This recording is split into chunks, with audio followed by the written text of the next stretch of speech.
Hi everyone, it's me Christelle and welcome to my channel. And if you're new here, please don't forget to subscribe. Thank you very much. And for today's video, I will be reviewing the Boya microphone na nabili ko from Lazada. Hindi na siya unboxing kasi binuksan and na-test ko na din siya. So, review na lang to, and also I will be reviewing some of the items that I got from Lazada. So, if you are interested, please keep on watching. So, eto na nga siya. Eto na yung Boya microphone, BY-MM1 Universal Cardioid Microphone. And, ayan, eto yung mga features niya sa likod. Compatible siya sa smartphone, tablets, and laptops, camcorders, and etc. No battery required kasi pwede na siyang idiretso ng saksak sa phone nyo. Professional furry windshield. Ayan siya. So, buksan na natin yung kung anong nasa loob. Eto, tinest ko na to siya. In-order ko to siya nung Friday and dumating siya this Monday. Sobrang dali lang. And eto, sobrang dami ng reviews nito sa Lazada, which is okay. If you are planning to buy, please always check the reviews para dun yung malalaman kung okay ba yung product. Diba? Kasi ako ganun ako eh. Pag bumibili ako sa Lazada or sa Shopee or online, kung ano man, lagi kong check yung reviews kasi dun ko lang nalalaman kung okay ba talaga yung product. So, ayan. Ito na yung laman ng box. Ito yung tinatawag nilang furry windshield. Yung wind blocker. Kapag maingay yung electric fan, nabablock niya or nami-minimize niya yung unnecessary noise. So, yon. Tapos, eto naman yung microphone niya. Ayan siya. Microphone. Tapos, eto na yung saksakan niya. And then, meron din siyang kasamang leather pouch. Ayan siya. May tatak din ng Boya. Ang ganda niya. Parang ang tibay. And next naman is etong holder. Dito mo siya ilalagay yung microphone. Tapos, pwede nyo din siya ilagay sa tripod. And may ano na siya, tornilyo.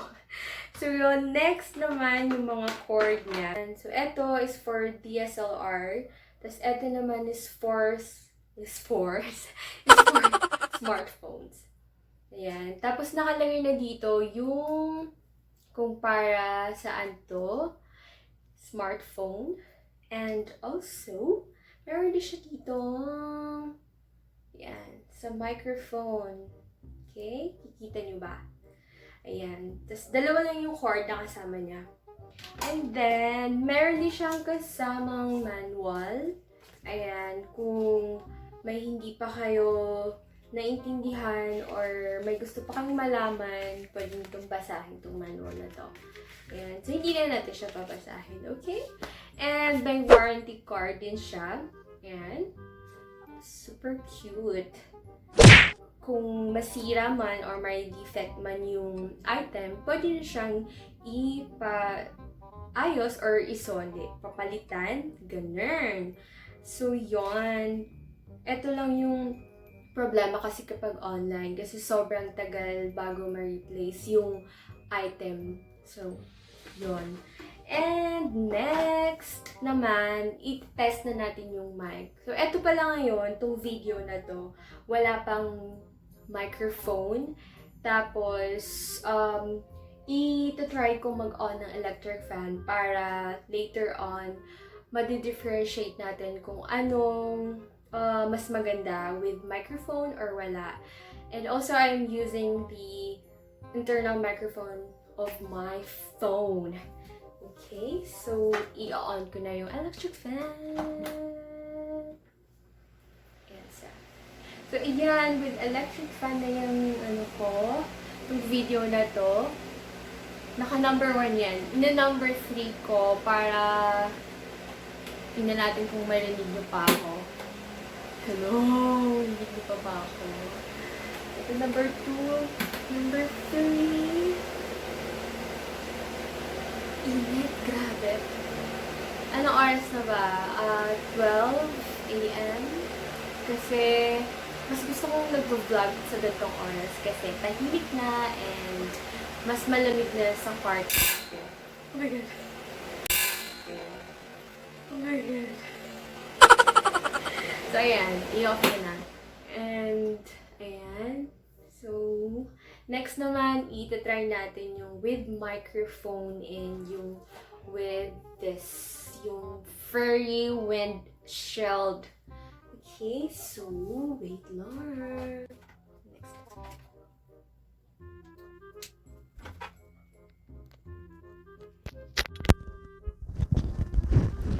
Okay, guys. So, this video is with the Boya microphone and ayan, buo yung boses ko kapag, syempre, may microphone. Kasi tinry ko na to and gusto ko lang ipakita or i-share sa inyo yung review ko din. Kasi sa item na to, sobrang na-satisfied talaga ako. And, eto, sobrang